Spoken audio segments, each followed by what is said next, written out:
The parking lot smells like gasoline and cold asphalt. 30 Hell's Angels stride toward their motorcycles, leather creaking, boots echoing. They've just finished a tense territorial meeting inside the warehouse, peaceful, but exhausting. A small figure bursts from the shadows. Zara Williams, 10 years old, black, wearing a faded purple hoodie, runs straight into the center of the lot, arms spread wide. "Stop!" her voice cracks. "Don't start your bikes!" Laughter ripples through the crew. One biker, Diesel, barrel-chested, tattooed neck, revs his engine mockingly. The roar is deafening. Zara doesn't run. She throws herself against the lead bike, gripping the handlebars. "Please! They put bombs! I saw them! If you start them, you'll die!" Reaper, 50, scarred, eyes like flint, raises a hand. Every engine cuts to silence. He crouches to her level.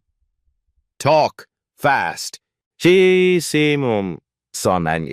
What this 10-year-old girl said next would not only save 30 lives, it would expose a conspiracy that reached the highest levels of power and turn the most feared men in Chicago into her fiercest protectors.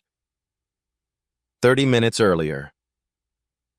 Zara sits in the alley beside the warehouse, knees pulled to her chest, doing math homework under a flickering streetlight. The notebook is worn, pages dog-eared. She uses a pencil stub barely 2 inches long.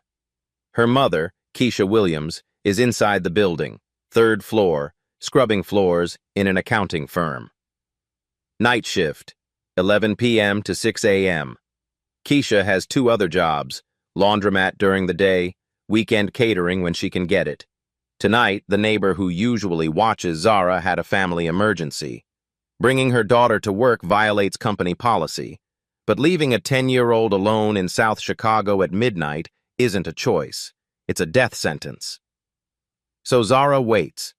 She's good at waiting, good at being invisible. She hears the engine before she sees the van. A white cargo van, no markings, pulls into the parking lot adjacent to the alley.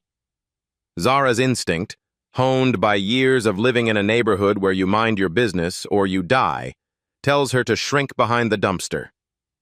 4 men exit.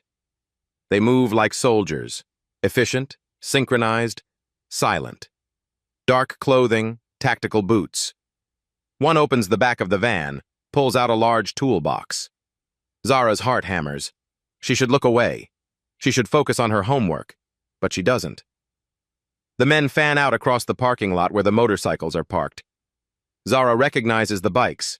Hell's Angels insignia, chrome gleaming even in the dim light. She's seen them before, heard the rumors, dangerous men, criminals. The 4 strangers kneel beside the motorcycles. Tools glint, wire cutters, small black boxes, something that beeps softly. Zara's hands shake. She pulls out her phone, a hand-me-down from Keisha's cousin, screen cracked spiderweb style across the top, but it works. She opens the camera, records. The video is shaky, dark, but she zooms in as much as the cheap lens allows.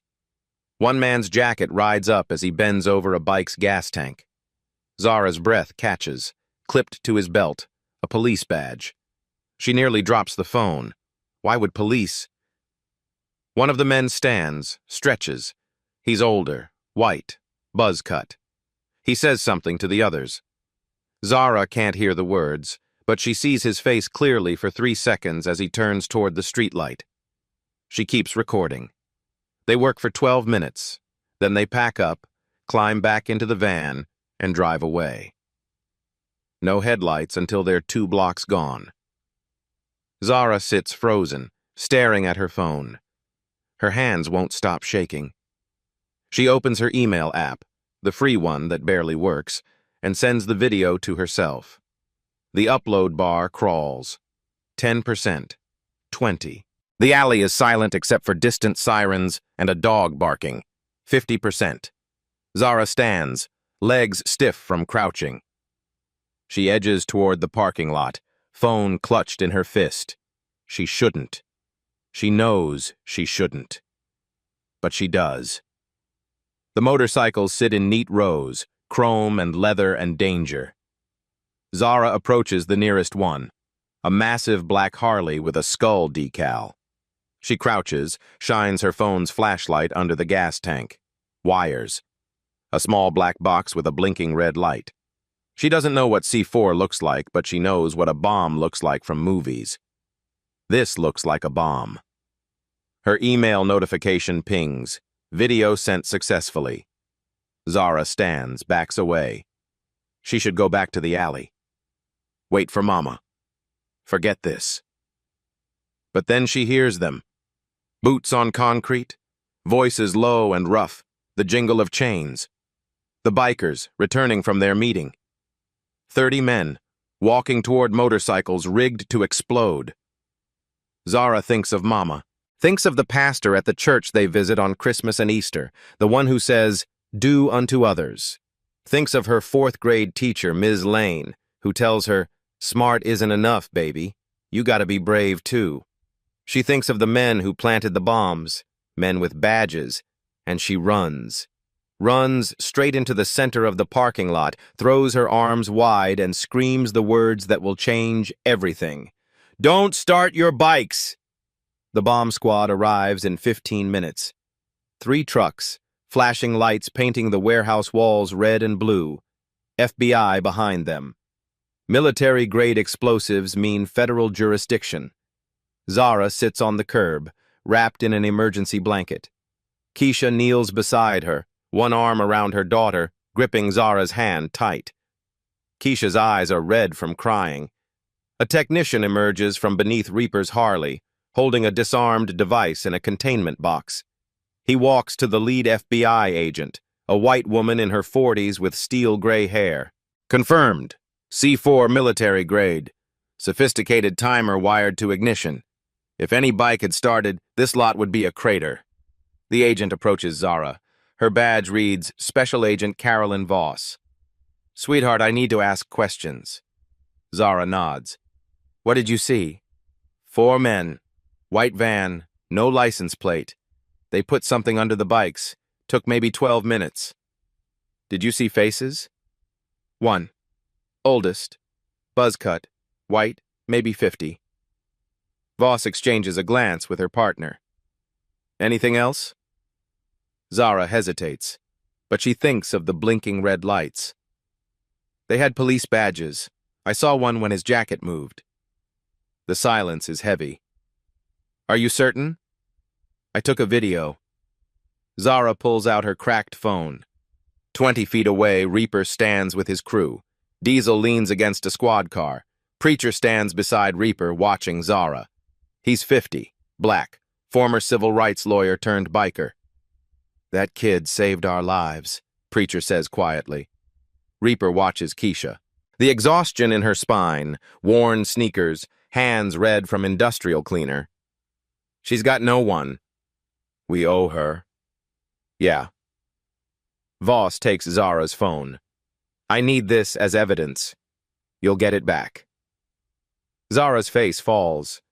That phone is everything. But she nods. Keisha speaks, voice sharp with exhaustion. "My daughter saved lives tonight. She didn't have to. But we taught her right from wrong. So make sure she gets that phone back. And make sure whoever did this gets caught." Voss meets her eyes. "I will." It's a lie. The phone will disappear by tomorrow, marked lost during transfer. Dawn breaks cold. The bikers are released. News vans circle. A reporter shoves a microphone toward Reaper. "Is it true a child saved your club?" Reaper steps between the camera and Zara. "The kid's been through enough. Someone tried to kill us. They failed. That's all." He walks to Keisha, pulls a card from his wallet. Plain white, just a phone number. "Your daughter saved my crew. I don't forget that. You need anything, call this number." Keisha stares at the card. "We don't need anything from you." "Didn't say you did." But the offer stands. He places it on the curb and walks away. Keisha doesn't pick it up, but she doesn't throw it away. That afternoon, Zara sits on their apartment couch. Sagging cushions, duct tape on the armrest, watches the news. Keisha sleeps, exhausted. The headline crawls, biker gang survives bombing. Gang rivalry suspected. The police spokesperson speaks. We believe this was an internal conflict within organized crime. A child was present but unharmed. No mention of Zara's warning. No mention of her video. No mention she saved anyone. Zara turns off the TV, sits in silence. Roaches in the kitchen, mold on the walls, gunshots 3 blocks away. She opens her notebook. Where she does homework, writes stories. On a blank page, she writes, "They erased me, but I know what I saw." At the warehouse, Reaper stands with his crew. They watch the FBI work, the media swarm. Preacher speaks quietly. She's gonna need protection. Whoever planted those bombs knows she saw them. Yeah. So what's the play? We watch, we wait. When they come for her, we're there. Diesel spits. We're bikers, not babysitters. Reaper turns, looks at him hard. We're men who'd be dead if not for a 10-year-old girl. That means something. Diesel looks away. Motion to protect the Williams family, Preacher says. Who's in? Hands go up, one by one. Not all, but enough. Motion carries, Reaper says. They mount their bikes. Engines roar. The sound echoes off the warehouse walls, loud and defiant. Across the city, in an apartment that smells like mold and fear, Zara closes her notebook. She doesn't know that 30 men just voted to protect her. She doesn't know that the war has only just begun. She only knows what she wrote. They erased me. But I know what I saw. And somewhere in that simple sentence, in that refusal to be silenced, lies the seed of everything that will come next. Lieutenant Owen Castellano sits in an unmarked office 3 miles from the bombing site. The room has no windows, no nameplates. This is where the Chicago Police Department's Special Task Force operates. Off the books, off the record. Castellano is 45, decorated, white, with the kind of face that photographs well at press conferences. He's received 4 commendations for bravery. The mayor shook his hand last year. His daughter plays soccer. His wife teaches 2nd grade. He's also ordered the execution of 3 people in the last 18 months. 4 men sit across from him. The same 4 who planted the bombs. They're out of tactical gear now, dressed in plain clothes. Officer Marcus Trent, the youngest at 32, speaks first. The bombing failed. The preacher's alive. All of them are. Castellano doesn't blink. I'm aware. There's a witness. There's a kid. She saw us. Now Castellano looks up. Define kid. Maybe 10 years old, black girl. She was hiding in the alley. Must have recorded us because the FBI took her phone. Castellano stands, walks to a filing cabinet, pulls out a folder. Inside are surveillance photos from the scene. He finds Zara, a small girl in a purple hoodie, sitting on a curb, wrapped in a blanket. Zara Williams, he reads from a preliminary report. 10 years old. Mother is Keisha Williams. Works 3 jobs. No father. Lives at 1447 South Racine, apartment 3B. He closes the folder. We don't go after her directly. We make the family unstable. CPS investigation, eviction proceedings, mother loses jobs. The system does what it does. The girl disappears into foster care. Problem solved. Trent shifts uncomfortably. What about the phone? The video? Already handled. I have people in evidence lockup. By tomorrow, that phone will be lost during transfer. Castellano sits back down. Gentlemen, we've come too far to let a child derail this. Preacher has body cam footage of the Brooks shooting. If that surfaces, we go to prison for murder. So we eliminate threats. Quietly. Efficiently. Trent nods slowly. The others follow. What about the angels? Hayes asks. Let them look. We're ghosts. Castellano opens another file. Brooks, Jamal.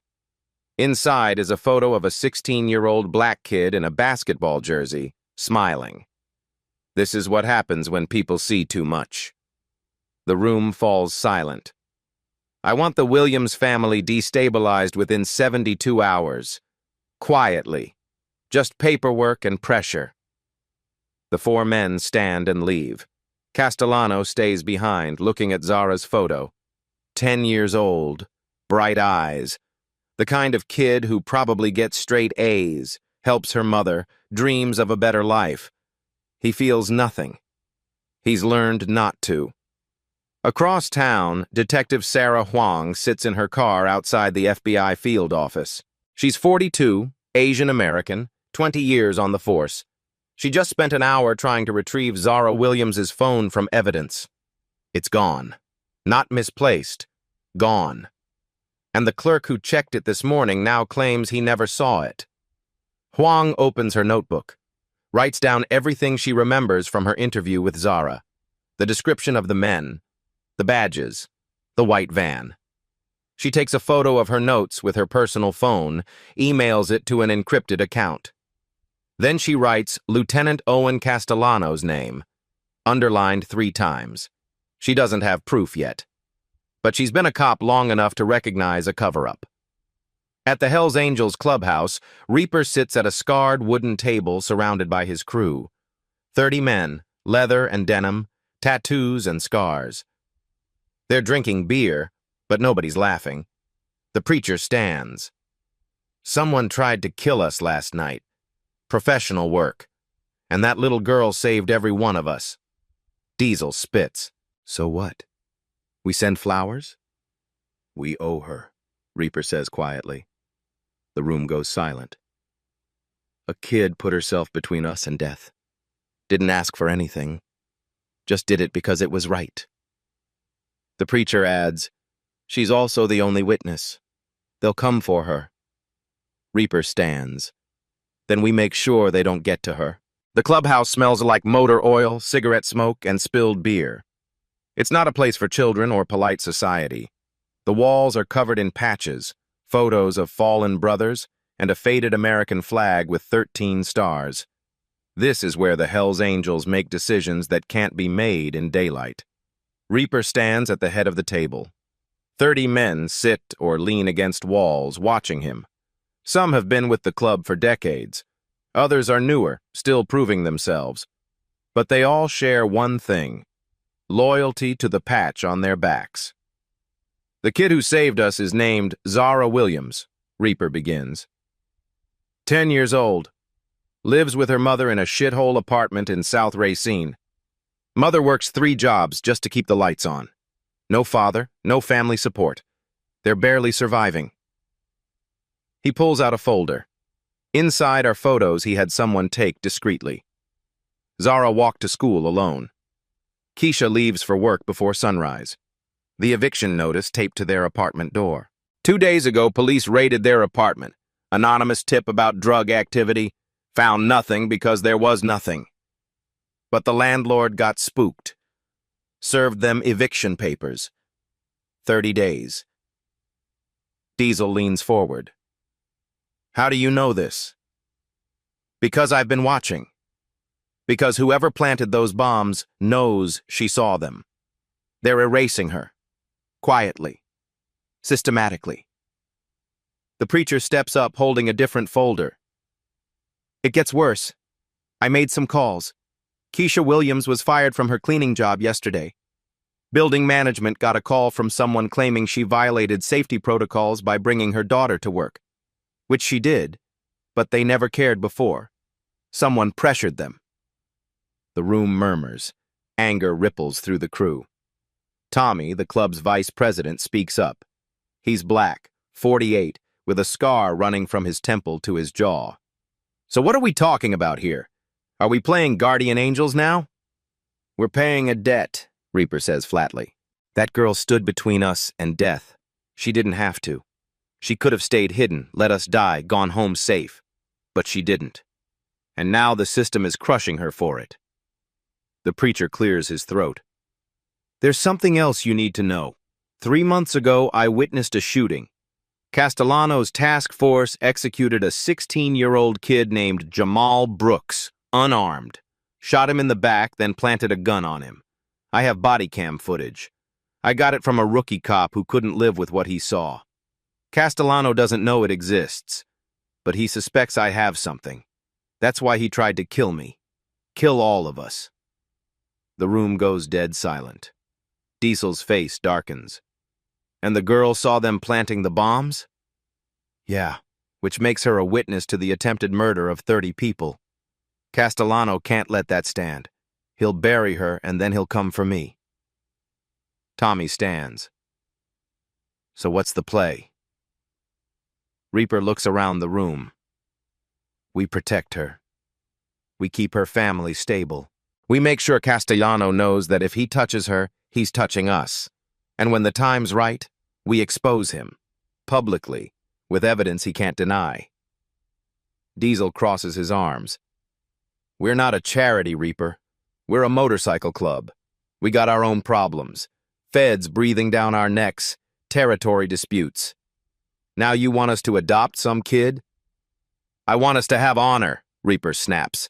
Remember what that word means? That little girl has more honor than half the men I've met in my life. She saved us because it was the right thing to do, not because she wanted something, just because. And if we let the system erase her for that, then we're exactly what they say we are. Criminals, thugs, nothing. He lets the words hang. So I'm calling a vote. Do we protect Zara Williams and her mother, yes or no? The preacher raises his hand. Yes. Tommy studies Reaper for a long moment, then nods. Yes. One by one, hands go up. Some quickly, some slowly. When the count is done, 26 vote yes, 4 vote no, including Diesel. Motion carries, Reaper says. Here's how this works. First, we stabilize them financially. I want $5,000 in an envelope delivered anonymously. Covers rent, food, bills, no note, no name, just cash. Tommy nods. I'll handle it. Second, we watch their building. Rotating shifts. If Castellano's people come around, we know about it. We don't engage unless we have to, but we're present, visible. Third, Preacher says, I'm making copies of the body cam footage, hiding them in multiple locations. If anything happens to me, those copies go public, automatically. Reaper points to a member named Lawton, a former paralegal. You're going to find us the best civil rights attorney in Chicago, someone who's not afraid to go after dirty cops. We'll need them when this goes public. And fourth, Reaper looks at each man in turn. Nobody talks about this outside this room. No girlfriends, no buddies, nobody. Castellano has ears everywhere. One slip and that kid's dead. The room nods in unison. 2 hours later, Keisha Williams returns home from a humiliating day of job hunting. She climbed 4 flights of stairs because the elevator is broken again. Her feet ache. Her eyes burn from exhaustion and the tears she won't let fall in front of Zara. She unlocks the apartment door. Zara is at the kitchen table doing homework by the light of a single lamp. The power bill is overdue. Hey, baby. How was school? Fine, Mama. Zara doesn't look up. She's learned not to ask how the job search went. Keisha sets down her purse and notices something on the floor near the door. An envelope, plain, white, unsealed. She picks it up, opens it. $5,000 in cash, 20s, 50s, hundreds. More money than she's seen in one place in years. There's a small note inside, handwritten. For rent and groceries, from people who owe your daughter. Keisha's hands shake. She sits down hard on the couch. Zara looks up, alarmed. Mama, what's wrong? Keisha doesn't answer. She's staring at the money, crying silently. Zara comes over, sees the cash, sees the note. It's them, isn't it? The bikers. Keisha nods, still unable to speak. Zara sits beside her mother, small and serious. Is it okay to take it? Keisha wipes her eyes. I don't know, baby. I don't know if it's okay, But I know we need it, and I know you saved their lives. Maybe this is just fair. That night, Keisha pays 2 months' rent in advance, buys groceries, real groceries, not just ramen and canned soup. She cries again while putting food in the refrigerator. Zara watches from the doorway, quiet and thoughtful. Later, while her mother sleeps, Zara pulls out her notebook. She writes, "They remembered. They came back. Maybe not all debts get forgotten." She underlines the last sentence twice, then closes the book and tries to believe it. Across town, Reaper sits on his bike outside Zara's building. Engine off, just watching. He sees the light go off in apartment 3B, sees the neighborhood settle into its uneasy nighttime rhythm. His phone buzzes.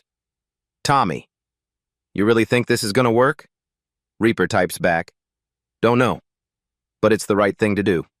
He starts his engine and rides into the dark, the rumble echoing off empty streets like a promise he intends to keep. 2 weeks have passed. For the first time in months, Keisha sleeps through the night without waking in panic about bills. The rent is paid, the refrigerator is full, the electricity stays on. Zara returns to school full-time. Her teacher, Ms. Lorna Lane, notices the change immediately.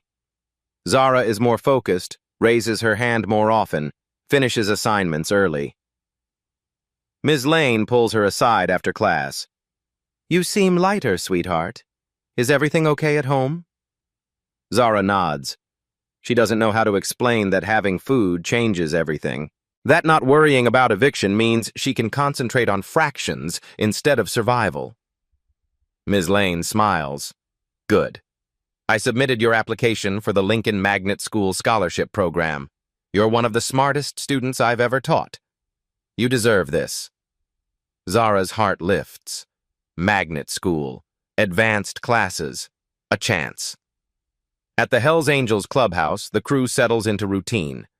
Tommy organizes watch shifts, 2 members per night, rotating every 4 hours, positioned around Zara's block. They're not obvious. Just men on motorcycles passing through, stopping for a smoke. But they're watching. Castellano's people notice. A white sedan with tinted windows circles the block twice in 1 week. The driver sees the bikers and leaves both times. Reaper gets the report. "They're testing us." "And?" "We stay." Across town, Lieutenant Castellano sits in his office reviewing reports. The Williams girl is still in her apartment, still going to school. The eviction didn't stick because someone paid rent. He knows who. He picks up his phone. "It's me. The Angels are protecting the girl. Adjust strategy. Contact CPS. Anonymous tips about neglect. If we can't evict them, we take the kid another way." He hangs up, opens a drawer, pulls out a photo. Jamal Brooks, 16 years old. The boy who saw too much. History has a way of repeating itself. In her apartment, Zara works on a social studies project about people who changed history. Most kids choose presidents. Zara writes about Claudette Colvin, a 15-year-old black girl who refused to give up her bus seat 9 months before Rosa Parks. History forgot her, but she did it first. She was brave when no one was watching. Zara underlines the last sentence, thinks about the bombs, the bikers, the cash, about being erased from the news. Maybe bravery doesn't need an audience. Maybe it just needs to be done. The caseworker arrives on a Thursday afternoon. Her name is Diana Ross, which she's learned to announce quickly before people make the joke. She's 42, black, overworked, carrying a caseload of 63 families when department guidelines say 30 is maximum. She doesn't want to be here. But protocol is protocol. She knocks on apartment 3B. Keisha answers, still in her work uniform from the laundromat. Her shift ended 20 minutes ago. She ran home because the school called, said someone from Child Protective Services needed to speak with her. "Ms. Williams, I'm Diana Ross from CPS. May I come in?" Keisha's face goes pale. "What's this about?" "We received reports. I need to do a home visit. Standard procedure." Keisha steps aside. Diana enters, notepad in hand, eyes scanning. The apartment is small, cramped, but clean. No dishes piled in the sink. No garbage overflowing. The furniture is old, patched with duct tape, but not filthy. There's food in the refrigerator. She checks discreetly. Milk, eggs, bread, vegetables, real food. Zara sits at the kitchen table doing homework. She looks up, wary. "Hi, sweetheart. I'm Ms. Ross. Just here to talk to your mom, okay?" Zara nods but doesn't smile. Diana sits on the couch, opens her folder. "Ms. Williams, we've received multiple anonymous reports over the past week. Concerns about your daughter being left unsupervised at night. Concerns about exposure to dangerous individuals. Concerns about unstable housing." Keisha's hands ball into fists. "Who reported this?" "The reports are anonymous, but I have to investigate. Can you tell me about your work schedule?" "I work day shift at Sud's Laundromat, 8 to 4. I'm home by 4:30 every day. Zara's never alone at night." "And before this job?" Keisha hesitates. "I was working nights, cleaning offices. Sometimes I had to bring Zara because I couldn't afford childcare. But that was temporary. I have day work now." Diana writes this down. "And the concern about dangerous individuals. Are there gang members or criminals who have contact with your daughter?" Keisha's jaw tightens. "My daughter saved some people's lives 3 weeks ago. Those people were grateful, that's all. Those people were hell's angels. Those people were human beings who would have died if my daughter hadn't warned them. She didn't ask them for anything. She just did what was right." Diana looks at Zara. "Sweetheart, has anyone ever made you feel unsafe? Anyone who's come to visit?" Zara shakes her head. "No, ma'am." "Have you seen drugs or weapons in your home?" "No, ma'am." Diana closes her folder. She looks at Keisha, and there's sympathy in her eyes. "Ms. Williams, I'm going to be straight with you.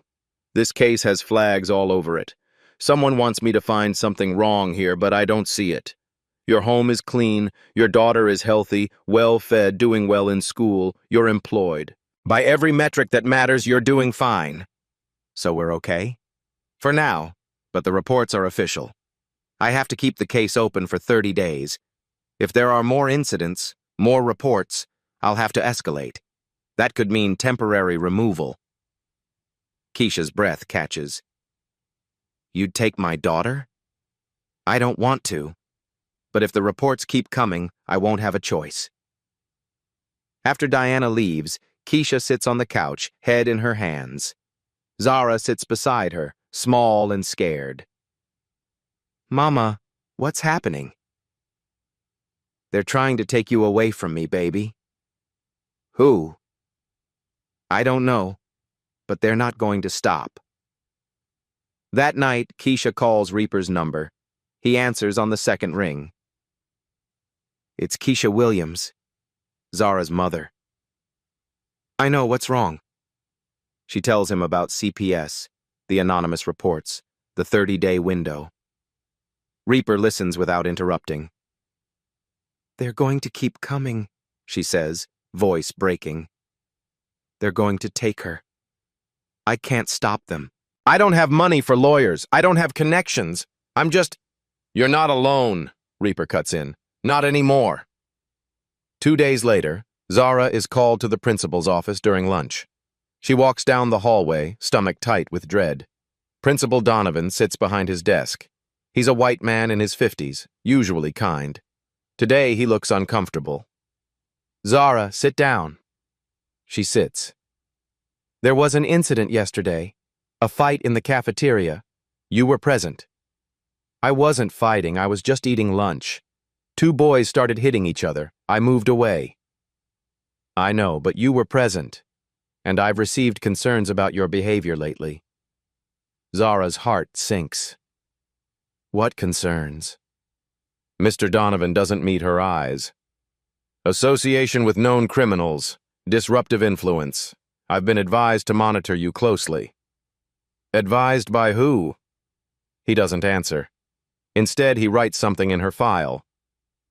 I'm issuing you a written warning for being present during an altercation. It'll go in your permanent record. But I didn't do anything. I'm sorry, Zara. My hands are tied. She leaves the office, hands shaking. In the hallway, she pulls out the cheap replacement phone Keisha bought her, opens her email, checks the sent folder. The video is still there. The one she sent to herself the night of the bombing. She's checked it every day, terrified it will disappear. It's still there. 4 men planting bombs, badges visible, faces clear. She forwards it to 3 more email addresses she creates on the spot. Random usernames, random passwords she writes in her notebook. Then deletes the forwarding history. If they're coming for her, the truth will survive. That evening, Keisha is walking home from work when a police car pulls up beside her. 2 officers step out. 1 white, 1 Latino. The white officer does the talking. "Ma'am, we need you to step to the back of the vehicle." "Why? What did I do?" "Routine check." They search her purse. Find nothing. Then the Latino officer opens the trunk, pulls out an evidence bag, reaches into Keisha's purse while his partner blocks the street view. When he pulls his hand back out, he's holding a small plastic bag of white powder. "Ma'am, you're under arrest for possession of a controlled substance." Keisha's eyes go wide. "That's not mine. You just planted that." "Ma'am, turn around. Hands behind your back." The handcuffs click shut. Cold metal. She's crying now, not from fear, but rage. "My daughter is 10 years old. She's home alone. Please." They put her in the car. She watches through the window as her neighborhood disappears. Thinks of Zara coming home to an empty apartment. Thinks of CPS. Thinks of how easily everything can be taken. At the station, she's booked, fingerprinted, photographed. Bail is set at $10,000. She has $63 in her account. She's allowed 1 phone call. She dials Reaper. "They arrested me. Planted drugs. I need bail." "Where's Zara?" "Home. Alone. CPS is going to take her." "No, they're not. I'm on my way." Reaper makes 3 calls. "Tommy, get to the Williams apartment. Stay with Zara. Lawton, post bail, 10 grand cash now. Preacher, it's time. Start reaching out to attorneys. We're going public soon." By the time CPS arrives at Zara's apartment, Tommy is there. 6'3", 240 pounds of leather. He opens the door with Zara standing behind him. Diana Ross looks at Tommy, looks at Zara, looks at her paperwork. "I'm here to place Zara Williams in emergency custody." "On what grounds?" "Mother arrested. The child cannot be left unsupervised." "She's not unsupervised. I'm supervising." Diana looks at the situation. A biker and a 10-year-old and a system clearly being weaponized. She makes a choice. "I need to verify the mother's situation first. I'll be back tomorrow." She leaves. Tommy closes the door, looks at Zara. "You okay, kid?" Zara nods, but her eyes are wet. "Are they going to take me?" "Not if we can help it." That night, Keisha is released on bail. Reaper meets her outside the station. "Thank you," she whispers. "Don't thank me yet. This is just the beginning. They're not going to stop." Keisha looks at him, this scarred, dangerous man who keeps saving her family. "Why are you doing this?" "Because your daughter saved us. Because this is wrong. And I'm tired of winning." The meeting happens in a place no one expects. Not the clubhouse, not a lawyer's office. A church. Mount Zion Baptist sits on the corner of 47th and King Drive, its brick facade weathered but dignified. Pastor Jerome Williams opens the doors at 8 p.m. He's 72, been preaching here for 40 years. When Reaper called asking for a neutral space, the pastor said yes without hesitation. Inside, the pews are empty except for the front 3 rows. Keisha sits with Zara. Reaper, Preacher, and Tommy occupy the row behind them. In the 3rd row, Attorney Jamal Richards, 45, black, in a sharp gray suit. He's a civil rights lawyer who takes cases nobody else will touch. Detective Sarah Huang enters last. She's in plain clothes, no badge visible. She sits at the end of the row, keeping distance. Richards stands. Let's be clear. We're building a case against a decorated police lieutenant and his task force. They've committed attempted murder, evidence tampering, harassment, and false arrest. They're also responsible for killing Jamal Brooks, an unarmed 16-year-old 3 months ago. This is David versus Goliath, except Goliath has guns, badges, and the system. What do we have? Reaper asks. Richards opens his briefcase, pulls out folders. Zara's video of the bombing. 4 men with visible badge numbers planting C4. That's attempted murder 30 times. He slides a folder to Preacher. Body cam footage of the Jamal Brooks shooting. Castellano's voice giving the order. His team planted the weapon. That's first-degree murder and conspiracy. Another folder to Detective Huang. Evidence log showing Zara's phone disappeared within 12 hours. Officer Marcus Trent signed it out. He's one of Castellano's men. Evidence tampering. He looks at Keisha. Arrest records showing cocaine possession. No prior history. Bail set artificially high. False arrest and attempted kidnapping via the foster system. Richards closes his briefcase. Together, these paint a picture of a criminal enterprise under the cover of law enforcement. But here's the problem. Normal channels, this disappears. Castellano has people everywhere. Judges, prosecutors, evidence clerks. We file charges, they get buried. So what do we do? Keisha asks. We go public. Press conference, social media, direct-to-news outlets. Release everything at once. Make it too big to bury. Detective Huang speaks. You do that, you paint targets on yourselves. Castellano won't just discredit you. He'll destroy you. He's already trying, Keisha says quietly. Might as well make it mean something. The Preacher pulls out a USB drive. I've made 5 copies of the body cam footage. Hidden in 5 locations. My ex-wife has one. She doesn't know what's on it, just instructions to release it if something happens to me. The safety deposit box has another. Richards has one, Reaper has one, and I buried one. Richards nods. Good. Redundancy keeps us alive. Detective Huang, are you willing to testify? Huang's jaw tightens. If I testify, my career is over. Yes. Long silence. Then Huang nods. Jamal Brooks was 16. I read the report. Unarmed suspect, shot fleeing. I knew it was wrong. I didn't say anything. I've lived with that for 3 months. So yes, I'll testify. Richards makes a note. We need Nia Brooks, Jamal's mother. She deserves to know what happened, and her testimony will humanize this. I'll reach out, Preacher says. It should come from me.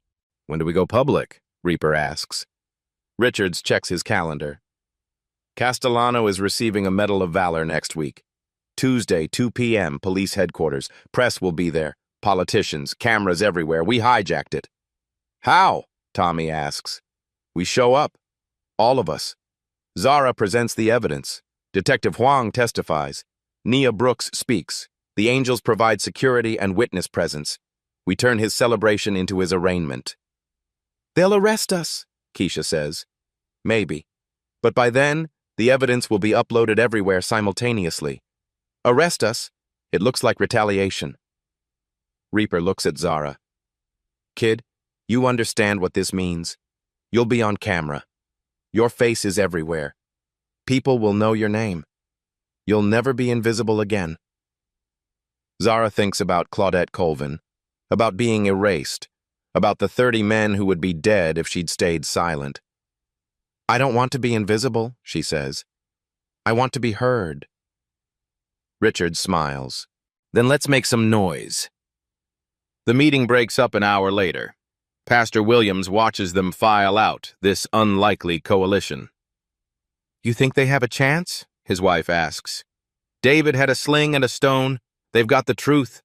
Sometimes that's enough. Outside, Reaper walks Keisha and Zara to Tommy's truck.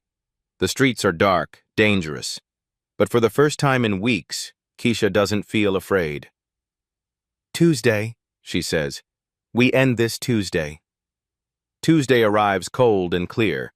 The kind of Chicago morning where your breath ghosts in the air and the wind cuts through your jacket like a blade. Chicago Police Headquarters is dressed for celebration. Red carpet leading to the entrance. Banners announcing the Medal of Valor ceremony. News vans line the street, satellite dishes pointed skyward. Security checkpoints, metal detectors, uniforms everywhere. Inside the auditorium, 300 people fill the seats. Police officers in dress blues, city council members, the mayor in the front row, reporters with cameras and notebooks. This is the kind of event that makes careers, replayed on evening news with patriotic music and slow-motion flags. Lieutenant Owen Castellano stands backstage in his dress uniform. Every brass button is polished. Every crease is perfect. His wife straightened his tie this morning, kissed his cheek, told him she was proud. His daughter texted a heart emoji. He's 45 years old, about to receive the highest honor the department can give. He should feel triumphant. Instead, unease hums low in his chest.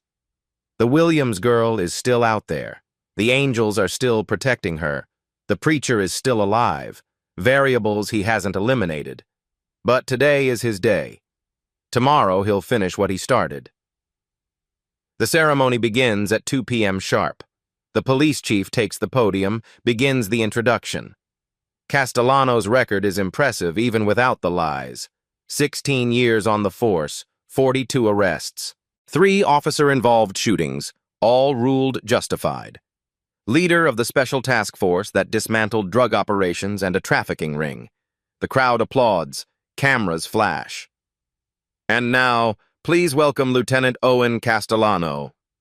He walks on stage, shakes the chief's hand, stands at the podium.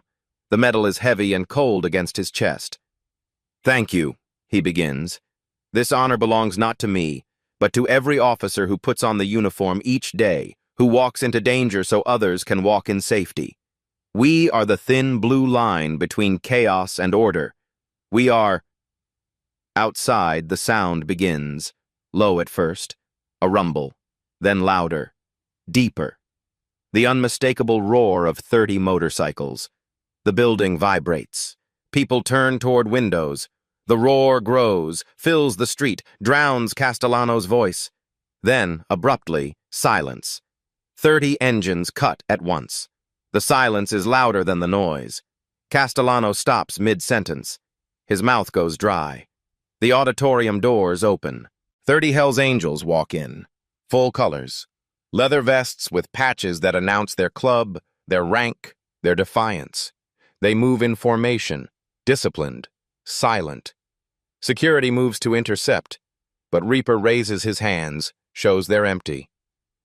We're not here to threaten anyone. We're here to present evidence of police corruption. We have a constitutional right to address public officials in a public forum. Attorney Jamal Richards steps forward in his gray suit. I'm their legal counsel. My clients are exercising First Amendment rights. Any attempt to remove them will be recorded and challenged. The chief of police stands uncertain. Cameras are rolling. This is live. Removing them by force will look like suppression. You have 2 minutes, the chief says. We'll need 5. Between the wall of bikers, a small figure emerges. Zara Williams, 10 years old, wearing a white dress her mother pressed this morning. She looks impossibly small walking down the center aisle. Keisha walks beside her, one hand on her daughter's shoulder. The room goes silent. A child? Zara reaches the front, climbs the steps to the stage, stands at the podium. She has to rise on her toes to reach the microphone. Castellano stares at her. His face drains of color. Zara pulls a laptop from a bag Keisha hands her. Richards connects it to the building's projection system. The screen behind Castellano flickers to life. My name is Zara Williams. I'm 10 years old. 3 weeks ago, I saved 30 people from dying. I'm going to show you how. And I'm going to show you who tried to kill them. She clicks a button. The video plays on the massive screen. Dark parking lot, white van, 4 men exiting, tools, wires, crawling under motorcycles. The video zooms, shakes, but it's clear. One man's jacket rides up. The badge on his belt catches streetlight, gleams like evidence.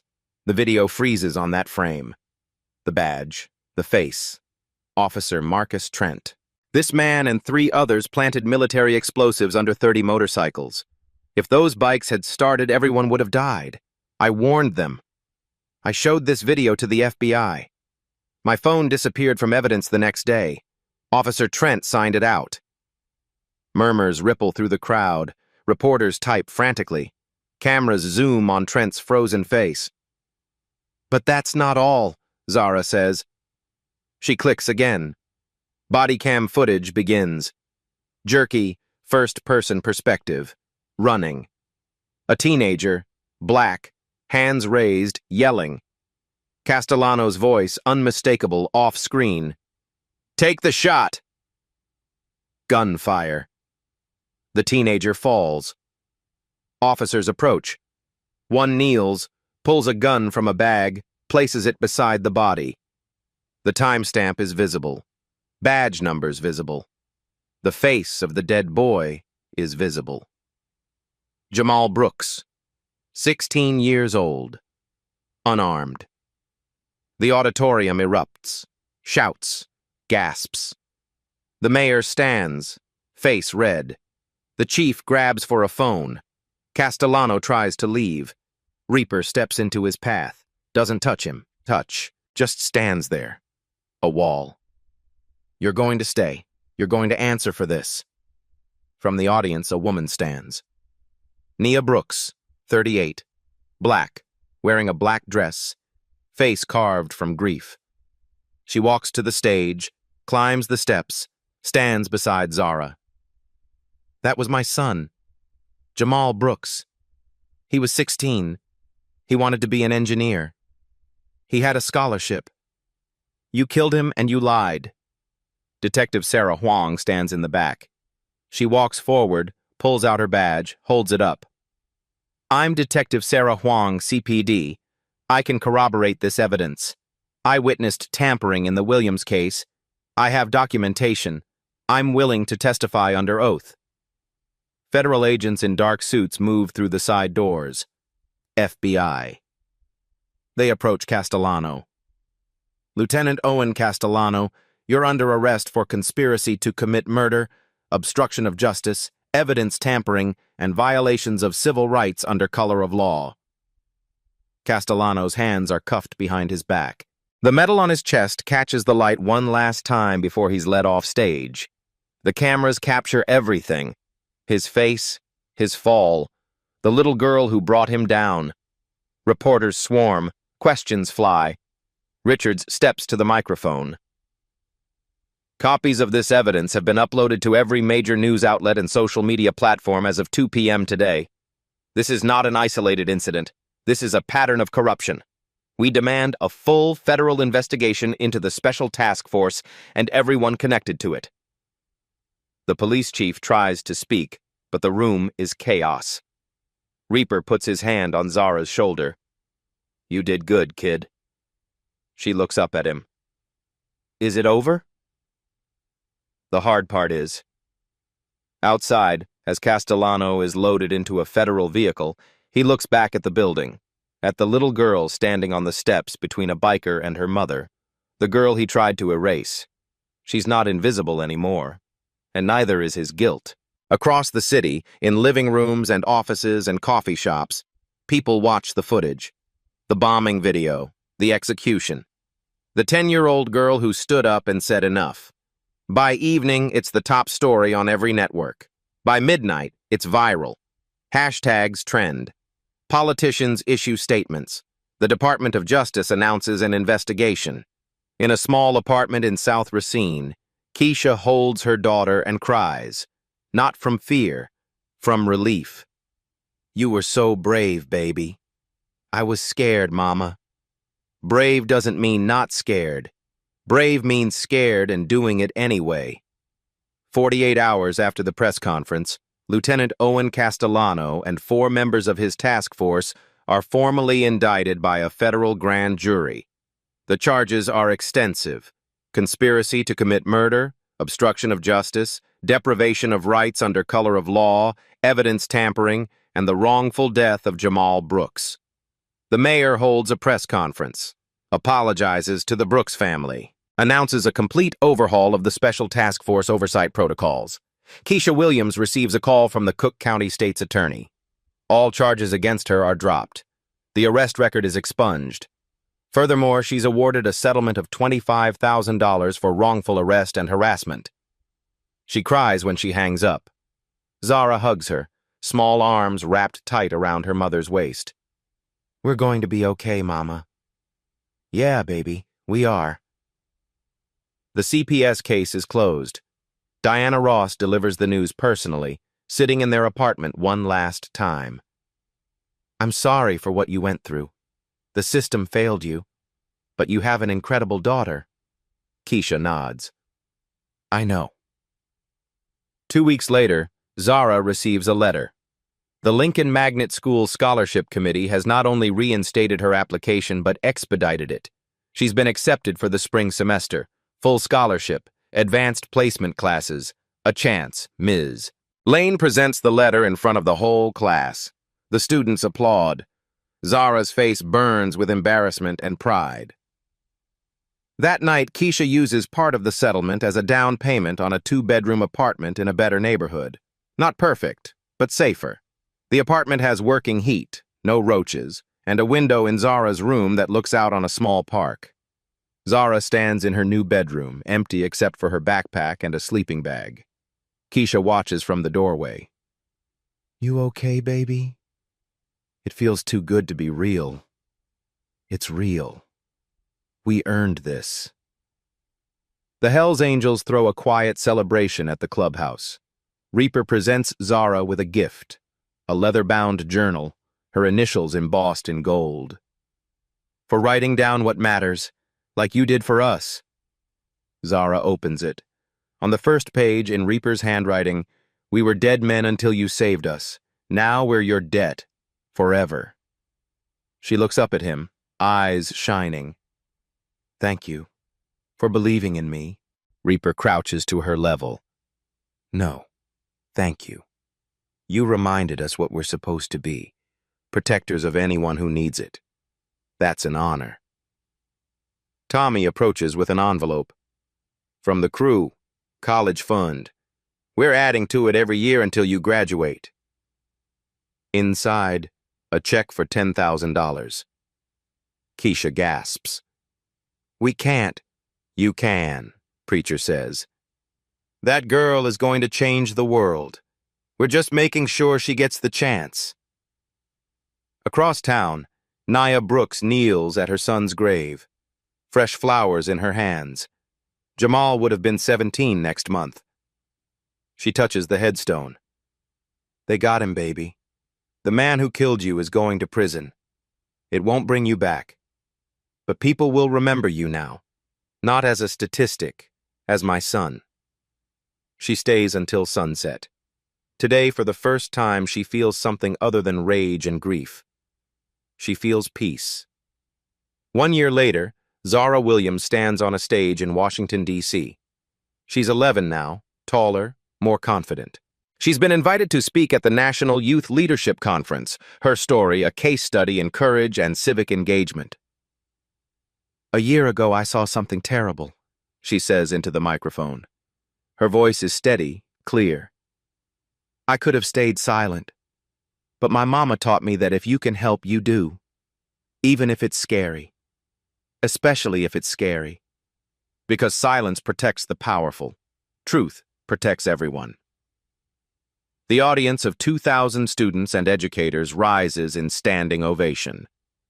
Back in Chicago, a mural covers the side of a building on South Racine.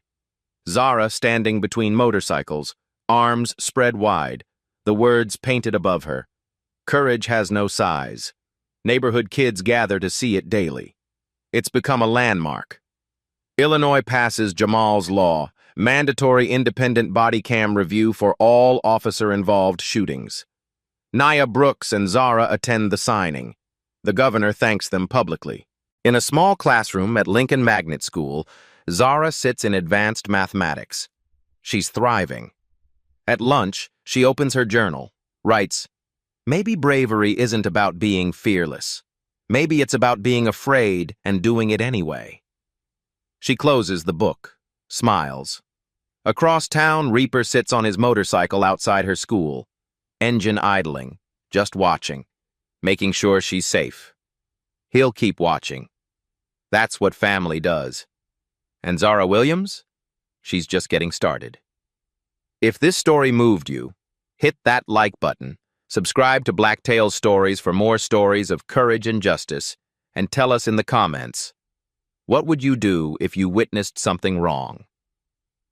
Your voice matters. Use it.